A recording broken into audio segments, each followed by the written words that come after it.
Hey, welcome to the Explainer. So have you ever done this? You study for hours, you feel totally on top of it, and then, poof, that one crucial piece of information just vanishes right when you need it. It's so frustrating, right?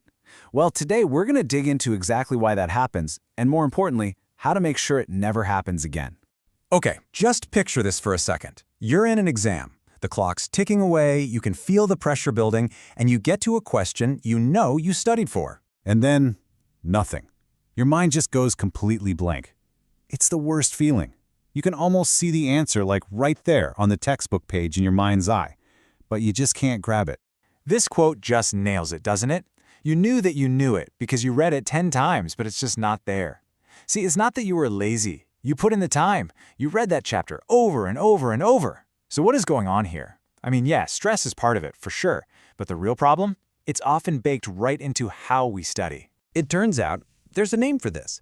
It's a very specific, kind of sneaky trick that our own brains play on us when we're trying to learn something new. And listen, this has nothing to do with being smart enough or not studying hard enough. The real culprit is this really common trap that our brains fall into. It's called the fluency illusion.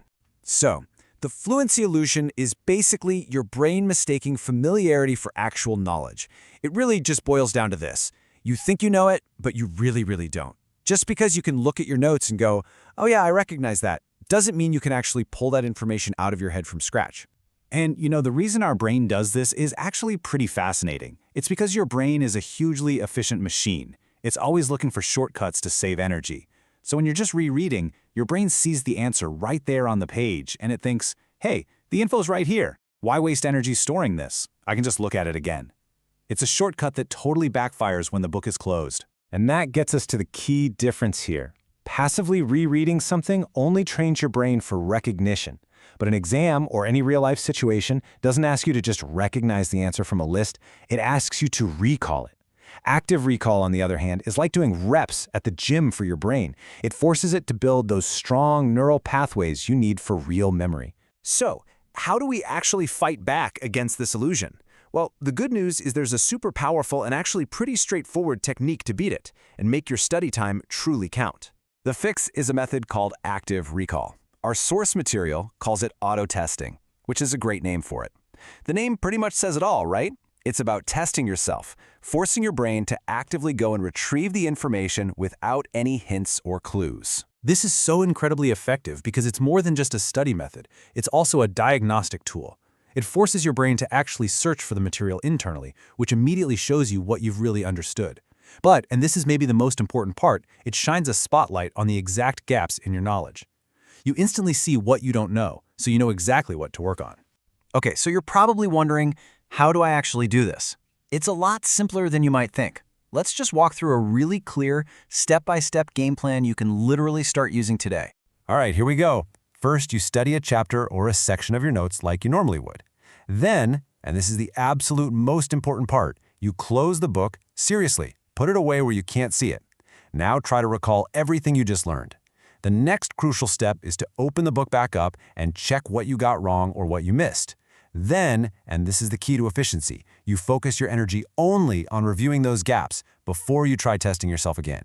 And here's a fantastic pro tip from the source material. While writing all this down is good, actually saying the information out loud is even better. Try explaining it to a friend or your dog or even just yourself in the mirror. Something about that verbal processing really helps lock the memory in even stronger. Now, I know exactly what you might be thinking. Ugh, this sounds like a lot of extra work. But here's the thing. Think about how much effort it takes to mindlessly reread the same chapter 5 times. That is way more effort in the long run, and it's tiring, and it doesn't even work that well. This method feels harder at first, but it's way more targeted and efficient. Ultimately, this all comes down to a really simple shift in your mindset. It's not about putting in more hours, it's about making the hours you do put in really count. It's the classic difference between working hard and working smart. This chart just shows the payoff so perfectly. I mean, look. On the left, you've got rereading. It feels productive, so you put in all this effort, but the results are pretty low. But on the right, you have self-testing. The effort is focused, it's targeted, and the results are dramatically better because you're building real, lasting knowledge. So the payoff for making this one little switch is just huge. Your studying becomes way less tiring and a lot less time-consuming. It's super efficient because you're only working on what you don't know. And most importantly, it leads to genuine, deep understanding, not just that shallow familiarity that lets you down. And that brings us to our final thought. This isn't just about passing exams. Think about it for a second. What about that big work presentation you feel ready for, but you haven't actually practiced recalling the key points without your notes? Or a skill you've watched 100 videos on, but you haven't actually tried to do it yet? So take a moment and think about it. Where else in your life is the fluency illusion holding you back? Because overcoming it isn't just about passing a test. It's about truly learning.